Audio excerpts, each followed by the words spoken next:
you love PvP because the next match is also Huck versus Polt, which is happening right now. Can't wait for that. But let's go ahead and introduce the players. Then I actually want to talk about predictions because we didn't get into those yet today. That's right.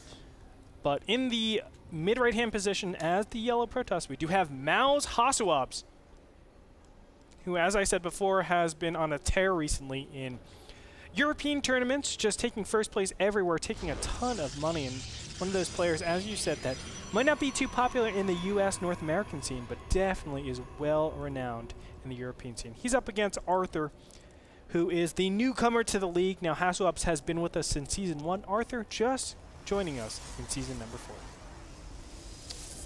Arthur is a guy that qualified through his Protoss versus Zerg.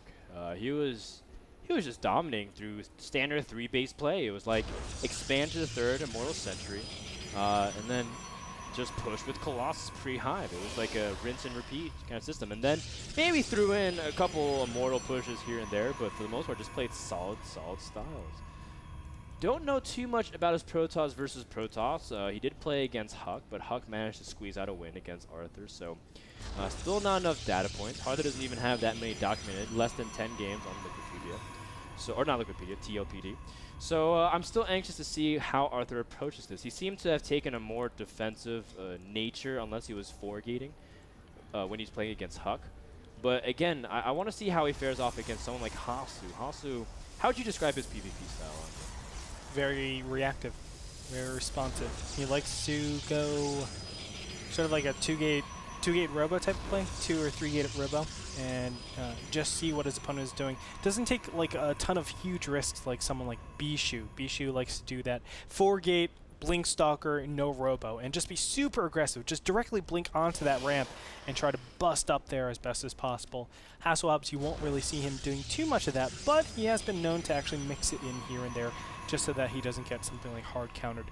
But this is very interesting. Arthur is opening up probably some sort of 2-gate opening. You can see so much Chrono Boost being saved over here.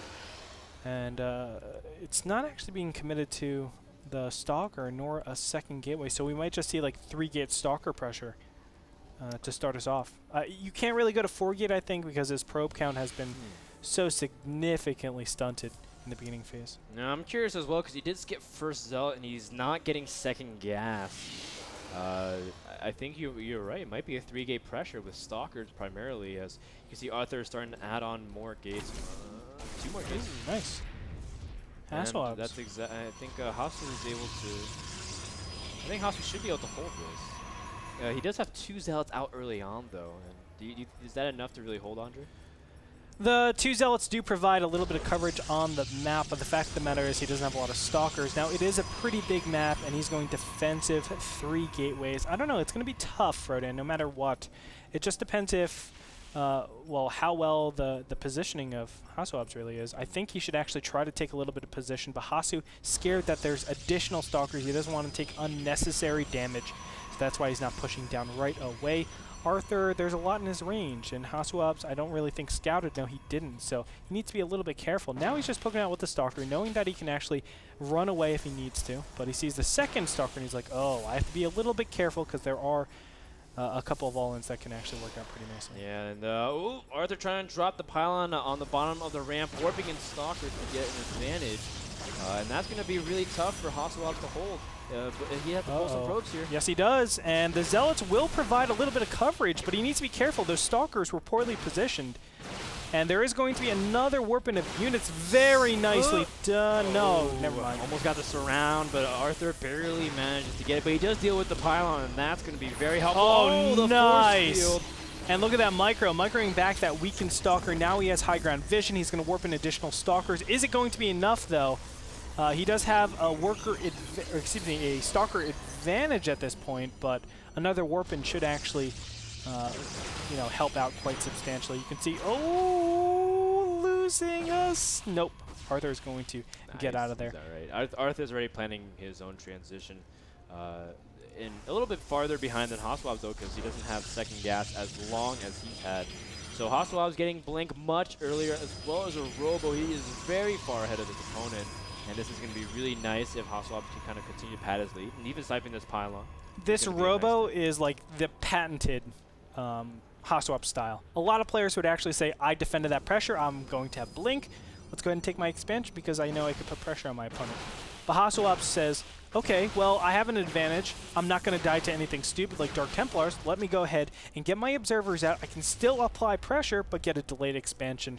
He's really saying, like, I'm not going to die to anything silly, and just playing absolutely safe. So I love that. He even has that sentry on the high ground, so Hasuobs playing this wonderfully. Now it's unfortunate because Arthur thinks that, oh, I'm going to have a continuation Blinkstalker timing, but he's going to be so sad once he realizes, oh my gosh, my opponent has Blinkstalker before me. And Arthur is actually losing a single Stalker as soon as Blink actually finishes. Yeah, Hasuobs going to kill every single Stalker. That's There's gonna right. be nothing to defend. And when the icing on the cake is that Hasu even has an Observer, so it's not like Arthur can turtle behind force fields either. Uh-oh. And here we go. Blink finished. So we're going to see a big Blink up. There it is. And he shows that he already has Blink. Unfortunately for Arthur, he's going to have to go all the way up into his main, but I think one more Stalker will die. Maybe two.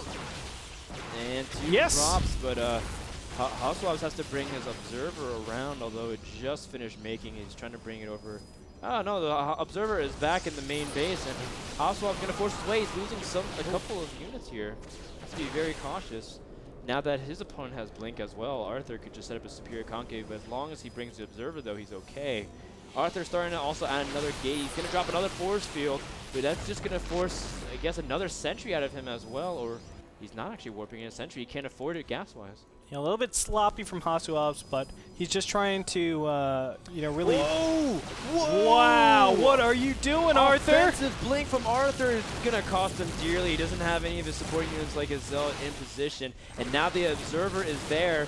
Hasuobs can do the offensive Blink. He blinks forward as well. Arthur does not have much defensive left. The Stalker count way favoring the German Protoss player, and the WW has been called.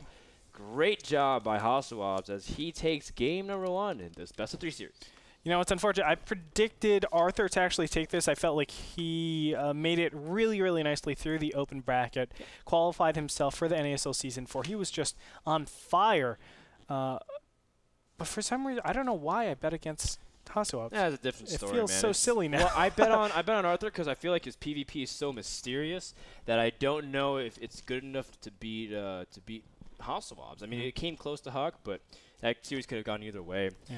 But I'm not really sure. I couldn't necessarily put my money on certain things. But you know what you could put your money on? Epson, the #1 projector brand worldwide. Check them out at epson.com while we take a quick break and reset ourselves for game number 2 between Hasuobs and Arthur. So don't go anywhere. More action from Week 6 Division 1 right after this.